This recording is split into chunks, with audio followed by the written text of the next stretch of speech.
नमस्कार दोस्तों, चलिए जानते हैं हरियाणा के 50 फटाफट बड़ी खबरों को सिर्फ 10 मिनट में। लेकिन उससे पहले आप यह वीडियो कहां से देख रहे हैं, हमें कमेंट में जरूर बताएं। हरियाणा के बड़े दवा व्यापारी के ठिकानों पर जीएसटी टीम की रेड, व्यापारियों में हड़कंप। सोनीपत में रोहतक रेंज की जीएसटी टीम की बड़ी कार्रवाई से व्यापारियों में हड़कंप मच गया। हरियाणा के प्रमुख दवा व्यापारियों में शामिल पॉवेल गर्ग के ठिकानों पर जीएसटी टीम ने छापेमारी की। जांच के बाद जीएसटी अधिकारियों ने पॉवेल गर्ग को गिरफ्तार कर लिया। 10 घंटे पहले पता चल जाएगा सीट कंफर्म हुई या नहीं। रेलवे ने बदल दिया नियम। भारतीय रेलवे ने यात्रियों को राहत देते हुए प्रथम आरक्षण चार्ट तैयार करने की समय सीमा में बदलाव किया है। अब यात्रियों को 8 से 10 घंटे पहले पता चल जाएगा कि उनकी टिकट कंफर्म हुई या वेटिंग। रेल मंत्रालय ने क्रिस को दिशा निर्देश जारी किए हैं। यह निर्णय दूर दराज के यात्रियों के लिए फायदेमंद होगा, जिन्हें सीट कंफर्म होने का इंतजार रहता है। हरियाणा की सड़कों पर विजिबिलिटी जीरो, धुंध की सफेदी में गायब हुआ रात का अंधेरा। कैसा रहेगा मौसम? हरियाणा में लगातार तीसरे दिन घनी धुंध छाई रही, जिससे दृश्यता शून्य हो गई और यातायात बुरी तरह प्रभावित हुआ। पंजाब, हरियाणा और दिल्ली में सड़क, रेल और हवाई सेवाओं पर असर पड़ा। मौसम विभाग ने अगले 24 घंटों में धुंध और गहराने की संभावना जताई है। कुरुक्षेत्र, अंबाला और करनाल में कई वाहन दुर्घटनाग्रस्त हुए। धुंध के कारण अमृतसर एयरपोर्ट पर दुबई से आने वाली फ्लाइट में देरी हुई। रेवाड़ी में पेयजल संकट पर बड़ी पहल, नए जल भंडारण टैंक का निर्माण शुरू। ब्लॉक बनाने की योजना पर रोक। हरियाणा सरकार ने रेवाड़ी शहर और आसपास के गांवों में जल संकट को देखते हुए भगवानपुर ग्राम में एक नया नहरी जल भंडारण टैंक बनाने का निर्णय लिया है।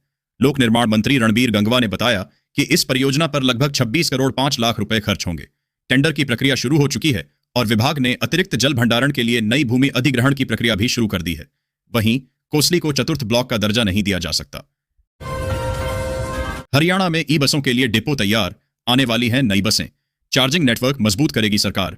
हरियाणा सरकार राज्य में इलेक्ट्रिक वाहनों के लिए चार्जिंग नेटवर्क को मजबूत करने की योजना बना रही है। ऊर्जा विभाग को नोडल एजेंसी बनाया गया है, जो विभिन्न स्थानों पर चार्जिंग स्टेशन स्थापित करने की योजना पर काम कर रहा है।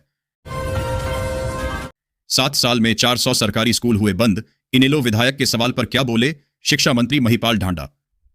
हरियाणा सरकार ने पिछले 7 वर्षों में 400 स्कूलों को विद्यार्थियों की संख्या कम होने के कारण पढ़ी हाउस के स्कूलों के साथ मर्ज कर दिया है। शिक्षा मंत्री महिपाल ढांडा ने विधायक अर्जुन चौटाला के सवाल के जवाब में विधानसभा में यह जानकारी दी। 2019 में 66 और 2021 में 46 स्कूलों का समायोजन किया गया। छाने लगा कोहरा, बच्चों की सेफ्टी में लापरवाही पर होगी कानूनी कार्रवाई। स्कूल संचालकों को पंचकूला पुलिस की चेतावनी। पंचकूला पुलिस ने कोहरे के कारण बच्चों की सुरक्षा को लेकर स्कूल संचालकों को चेतावनी दी है। स्कूलों को धारा 168 के तहत बसों और चालकों के लिए विशेष निर्देश दिए गए हैं। निर्देशों का पालन न करने पर कानूनी कार्रवाई की जाएगी। डीसीपी सृष्टि गुप्ता ने बताया कि कोहरे के कारण सड़क हादसों की आशंका बढ़ जाती है, इसलिए स्कूलों को सुरक्षा मानकों का पालन करने के लिए कहा गया है। हरियाणा के 25 लाख किसानों पर 60,000 करोड़ का कर्ज। सीएम नायब सिंह सैनी ने विधानसभा में रखी रिपोर्ट।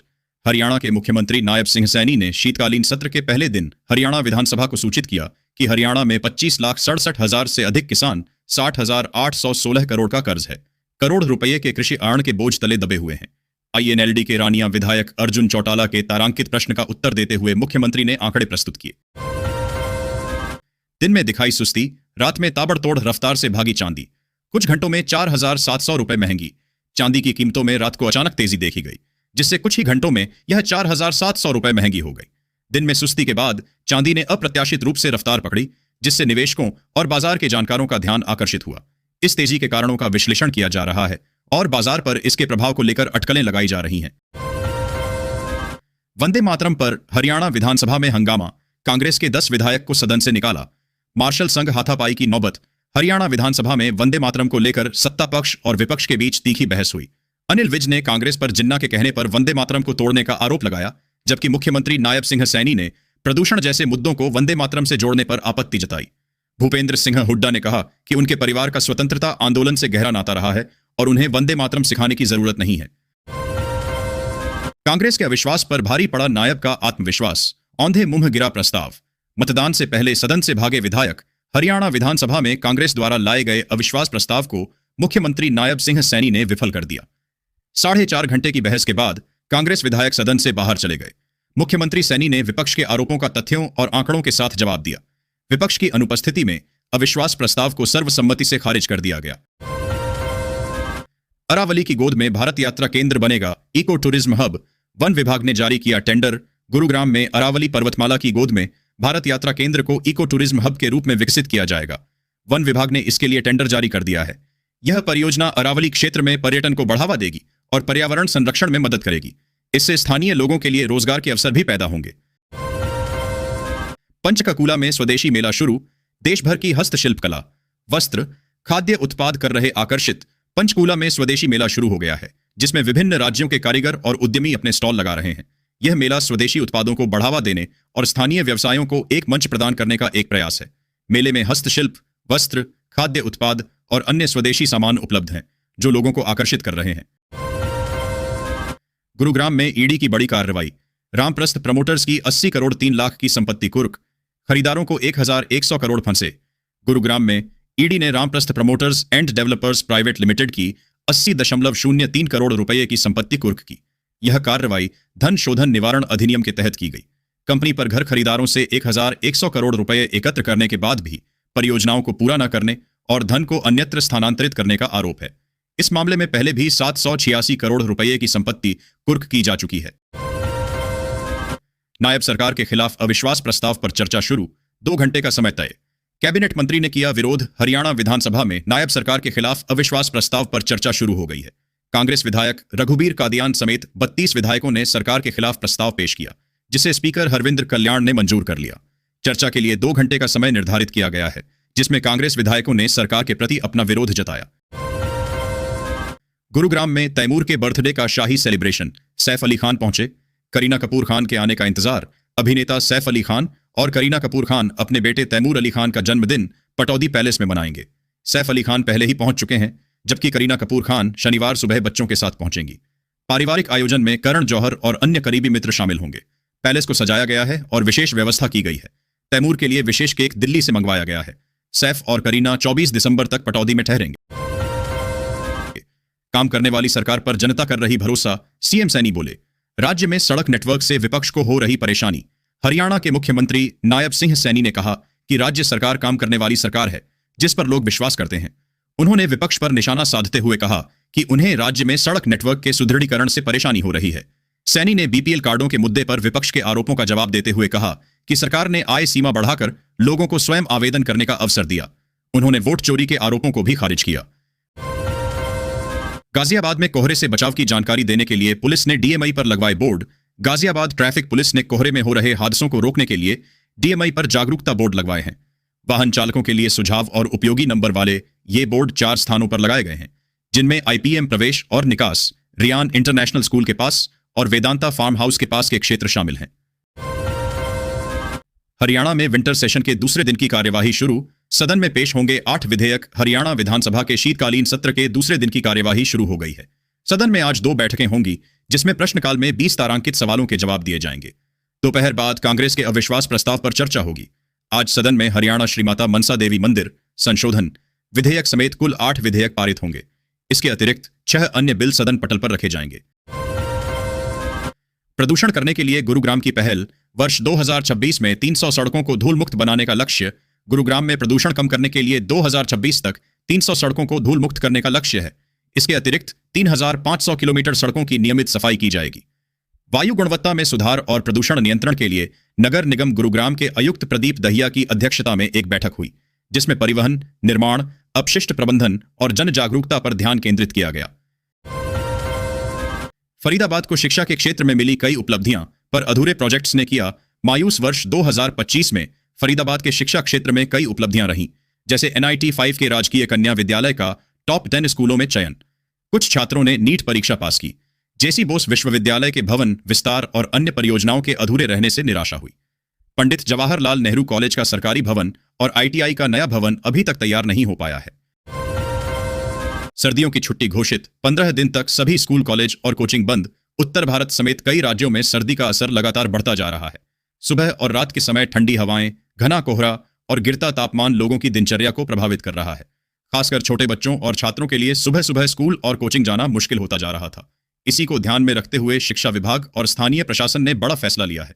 सर्दियों के प्रकोप को देखते हुए स्कूल, कॉलेज और कोचिंग संस्थानों में छुट्टी घोषित कर दी गई है, जिससे छात्रों और अभिभावकों दोनों को राहत मिली है। वृद्ध, विधवा और विकलांग पेंशन से जुड़े नए सुधार और नियम। सरकार ने हाल के समय में पेंशन व्यवस्था को लेकर कई अहम सुधार किए हैं, जिनका उद्देश्य बुजुर्गों, विधवाओं और जरूरतमंद नागरिकों को समय पर और पारदर्शी तरीके से आर्थिक सहायता उपलब्ध कराना है। लंबे समय से पेंशन से जुड़े नियमों की जटिलता, भुगतान में देरी और पात्रता को लेकर भ्रम जैसी समस्याएं सामने आती रही हैं। इन्हीं चुनौतियों को ध्यान में रखते हुए सरकार ने नियमों को सरल करने और डिजिटल सिस्टम को मजबूत करने पर जोर दिया है, ताकि लाभ सीधे और बिना किसी रुकावट के लाभार्थियों तक पहुंच सके। महिलाओं को मिल रहा घर बैठे काम का मौका, सैलरी 30,000 रुपए महीना। आज के दौर में बहुत सी महिलाएं पढ़ी लिखी और हुनरमंद होने के बावजूद घर की जिम्मेदारियों, बच्चों की देखभाल या सामाजिक परिस्थितियों की वजह से बाहर जाकर नौकरी नहीं कर पाती। ऐसी महिलाओं के लिए राजस्थान सरकार की मुख्यमंत्री वर्क फ्रॉम होम योजना एक नई उम्मीद बनकर सामने आई है। इस योजना के तहत महिलाएं अपने घर से ही सुरक्षित माहौल में काम कर सकती हैं और हर महीने 15,000 से 30,000 तक की कमाई कर सकती हैं। मजदूरों के लिए दो बड़े सरप्राइज, 18,000 की मदद। भारत सरकार देश के मजदूर वर्ग के उत्थान के लिए लगातार नई योजनाएं चला रही है। इन्हीं योजनाओं में से एक है श्रमिक कार्ड योजना 2025, जिसके तहत पंजीकृत मजदूरों को 18,000 रुपए तक की आर्थिक सहायता दी जा रही है। यह योजना मुख्यतः गरीब परिवारों, निर्माण कार्य से जुड़े श्रमिकों, दिहाड़ी मजदूरों और असंगठित क्षेत्र में काम करने वाले लोगों के लिए है। पंजाब की तरह हरियाणा के किसानों को भी मिलेगी रेत उठाने की अनुमति। अनुराग ढांडा ने नायब सरकार से की मांग। आम आदमी पार्टी के राष्ट्रीय मीडिया प्रभारी अनुराग ढांडा ने हरियाणा सरकार पर बाढ़ से प्रभावित किसानों के प्रति असंवेदनशीलता का आरोप लगाया है। उन्होंने पंजाब सरकार की रेत नीति की सराहना करते हुए हरियाणा सरकार से किसानों को खेतों से रेत उठाने की अनुमति देने का आग्रह किया, जिससे किसानों को राहत मिल सके और वे अपनी फसलें दोबारा उगा सकें। उन्होंने कहा कि पंजाब सरकार किसानों को रेत निकालने और बेचने की अनुमति देकर उनकी मदद कर रही है। गुरुग्राम में छाया घना कोहरा, जनजीवन अस्त व्यस्त। 3 दिन का ऑरेंज अलर्ट जारी। गुरुग्राम में घने कोहरे का असर दिख रहा है। दृश्यता 50 मीटर से भी कम होने के कारण मौसम विभाग ने अगले 3 दिनों के लिए ऑरेंज अलर्ट जारी किया है। तापमान में गिरावट से ठंड बढ़ गई है। न्यूनतम तापमान 7.0 डिग्री सेल्सियस तक पहुंच गया है। कोहरे के कारण वाहन चालकों को फोग लाइट जलाकर चलना पड़ा और वाहनों की रफ्तार धीमी रही। दूसरे दिन भी कुरुक्षेत्र में डटी रही एनआईए टीम। अवैध हथियार तस्करी की जांच जारी। एनआईए की टीम शुक्रवार को भी कुरुक्षेत्र में डटी रही और उपायुक्त कार्यालय से असलाह का रिकॉर्ड लेकर जांच में जुटी रही। टीम काल्डा गन हाउस के संचालक विजय काल्डा और उसके बेटे कुश काल्डा की गिरफ्तारी के बाद वापस चली गई थी, लेकिन अब टीम मंगलवार से आई हुई है और अवैध असला तस्करी की जांच में जुटी है। दादा कुशल सिंह दहिया के नाम पर होगा सड़क का नामकरण। माता घोघड़ी देवी स्मृति स्थल का भी जल्द निर्माण। हरियाणा के सहकारिता मंत्री डॉ. अरविंद शर्मा ने दादा कुशल सिंह दहिया के नाम पर सड़क का नामकरण करने का प्रस्ताव रखा। उन्होंने माता घोघड़ी देवी की स्मृति में 2000 गज क्षेत्रफल में एक विशेष स्मृति स्थल बनाने का भी प्रस्ताव रखा, ताकि आने वाली पीढ़ियां उनसे प्रेरणा ले सकें। मुख्यमंत्री नायब सिंह सैनी से इस पर विचार करने का आग्रह किया गया है। हरियाणा में उद्योगपतियों को लगवाना होगा ऑनलाइन मॉनिटरिंग सिस्टम। प्रदूषण नियंत्रण बोर्ड ने दी डेडलाइन। गन्नौर में उद्योगपतियों को 31 दिसंबर तक ऑनलाइन निगरानी सिस्टम लगवाने के निर्देश दिए गए हैं। प्रदूषण नियंत्रण बोर्ड ने प्रदूषण फैलाने वाली फैक्ट्रियों को OCMS लगवाने के निर्देश दिए हैं। इंडस्ट्रीज मैन्युफैक्चरिंग एसोसिएशन की बैठक में सिस्टम को समय पर लागू करने पर चर्चा हुई। अध्यक्ष अमित गोयल ने 31 दिसंबर तक सिस्टम लगवाने की अपील की और सरकार द्वारा अधिकृत एजेंसियों से ही OCMS लगवाने का सुझाव दिया। हरियाणा विधानसभा में 7 विधेयक पेश, 8 पास। आम लोगों को क्या मिलेगा फायदा? हरियाणा विधानसभा में दूसरे दिन 7 विधेयक पेश किए गए और 8 पास हुए। अंतर्राष्ट्रीय गीता जयंती मेला प्राधिकरण अधिनियम 2024 को संशोधित किया गया। हरियाणा श्री कपाल मोचन, श्री बद्री नारायण पूजा स्थल संशोधन विधेयक 2025 में यही प्राविधान लागू किया गया। हरियाणा नगर निगम अधिनियम 1994 को संशोधित करने के लिए हरियाणा नगर निगम संशोधन विधेयक 2025 पारित किया गया। सीएम सैनी ने सदन में गिनाई गुरु तेग बहादुर जी की स्मृति में सरकार की उपलब्धियां। पीएम मोदी का जताया आभार। हरियाणा के मुख्यमंत्री सैनी ने सदन में गुरु तेग बहादुर जी की स्मृति में सरकार की उपलब्धियां गिनाई। उन्होंने प्रधानमंत्री मोदी का आभार व्यक्त करते हुए कहा कि सरकार गुरु तेग बहादुर जी के बताए मार्ग पर चल रही है और उनके आदर्शों को आगे बढ़ा रही है। सरकार ने इस दिशा में कई महत्वपूर्ण कार्य किए हैं। नौकरी का इंतजार कर रहे युवा हो जाएं तैयार। हरियाणा स्वास्थ्य विभाग में हजारों पद खाली।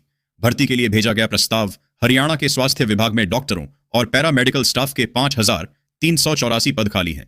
विधानसभा में अर्जुन चौटाला के सवाल पर सरकार ने बताया कि इन रिक्त पदों को भरने के लिए हरियाणा कर्मचारी चयन आयोग और अन्य चयन समितियों को प्रस्ताव भेजे गए हैं। स्वास्थ्य मंत्री आरती सिंह राव ने कहा कि इन पदों को 1 साल में भरने की संभावना है और वैकल्पिक व्यवस्था की जा रही है। हरियाणा में अचानक बदलेगा मौसम। पश्चिमी विक्षोभ बूंदाबांदी की संभावना। जारी हुआ अलर्ट। हरियाणा में 24 दिसंबर तक मौसम परिवर्तनशील रहने की संभावना है। 20 दिसंबर से पश्चिमी विक्षोभ के कारण 20 से 22 दिसंबर के दौरान बादल छाए रहेंगे और उत्तरी हरियाणा में बूंदाबांदी हो सकती है। दिन के तापमान में गिरावट और रात्रि तापमान में वृद्धि की संभावना है जिससे सुबह के समय धुंध छा सकती है। 23 दिसंबर से तापमान में फिर गिरावट की संभावना है।